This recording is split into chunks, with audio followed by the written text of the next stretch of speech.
রাফি এক মেধাবী তরুণ, শহরের নামকরা বিশ্ববিদ্যালয় পড়ে।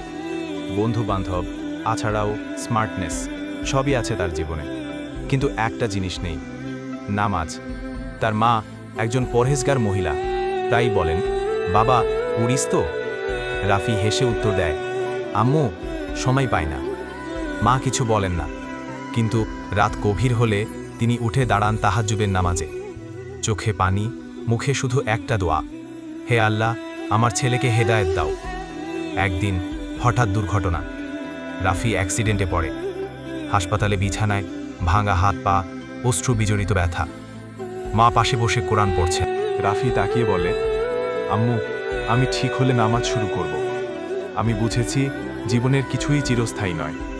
মা কাঁদলেন, কিন্তু এবার আনন্দে। রাফি সুস্থ হলো। হাসপাতাল থেকে ফিরে এসে প্রথম যে কাজ করল, অজু করে মসজিদে গিয়ে দাঁড়ালো নামাজে।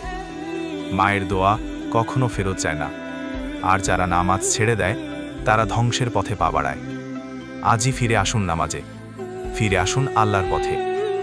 বন্ধুরা, ইসলামকে ভালোবেসে থাকলে চ্যানেলটা সাবস্ক্রাইব করে পাশে থাকবেন প্লিজ।